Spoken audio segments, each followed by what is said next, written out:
Hey everyone, it's Steve here from A470 RC Soaring, and now for something a little bit different. You may remember a little while ago I bought a rubber powered model, the P1B-1 Sky Voyager, and it was just something different. I really fancied it. I've been watching a few videos about rubber powered models, and that took me back to my teenage years in the early 1970s, and I thought, well, let's give it another go. There are some kids have turned up with little motorbikes, so I apologize for any motorbike noise in the background, but we're going to give this a go. So I'm going to do one or two trim flights, see how it flies without any power on, then we're going to wind it up and see what happens. Let's give this its first little throw and see how it goes.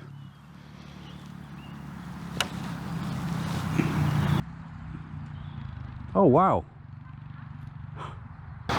Okay, so I put 150 winds on this, and we'll give it a go.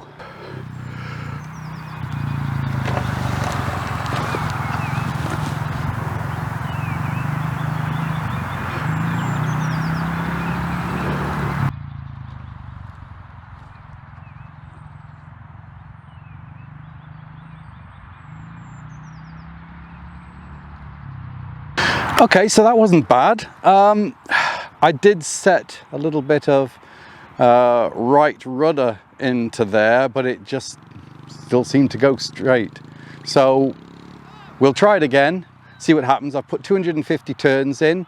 Like the first flight, thought it looked really good. One thing that's really starting to bug me though is this tail boom, because it just pops out with the slightest little bump, which isn't a bad thing, I guess, but it's a real pain to get back in. So I might just have to put a little bit of tape on it just to try and stop that from happening. But anyway, so we've got 250 winds on the 1/8 rubber, and we'll see how it goes.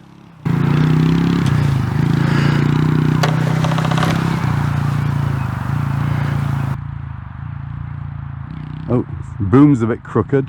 There's a little bit of a right turn going on there, and it's coming down.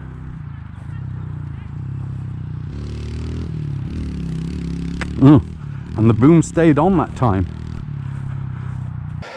Flight number 3 is it? I've put 350 winds on, and I'm going to move further out into the field. Let's give this a go. And just make sure everything's straight, ready to launch.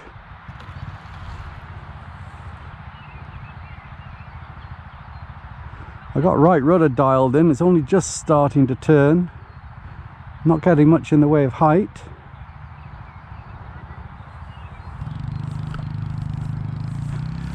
Maybe try a bit of up elevator trim. This is the last flight for this session. I've got about 400 winds on, I think. I lost count. I'm going to have to buy one of these 10-to-1 winders, I think, because doing it with my finger is a bit slow. So let's give it a go. Okay, so here we go.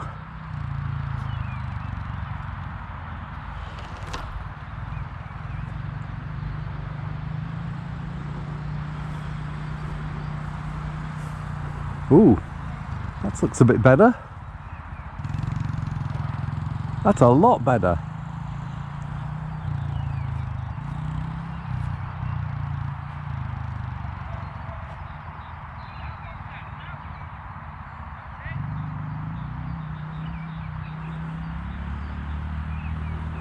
Bit more height.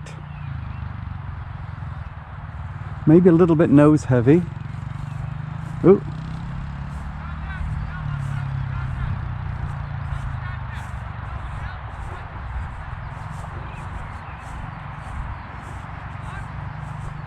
So there we go. That last flight was really good. I was impressed with that.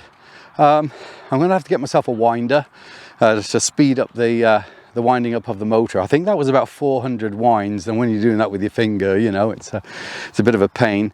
A couple of things I want to do. I need to put a little bit of tape on the tail boom just to stop it from falling out at the slightest touch, and maybe also a bit on the wing pod just here, just to, because the wings just moving around all the time. Every time you touch it, it tilts it. So I just want to put a little bit just to stop that from doing that. Yeah, much better, that final flight. And once I get used to flying it free flight like that, then I'm going to consider adding single channel radio to it, because as the evenings get lighter, the days get warmer, there's going to be more chance of thermals, and if this thing gets caught up in a thermal, I'll never see it again. So with single channel radio, at least I'll have a bit of control and a chance to get it back. So look, if you've enjoyed this video, then please give it the thumbs up. If you haven't already subscribed, hit the button below, and we hope to see you again. Until then, happy flying.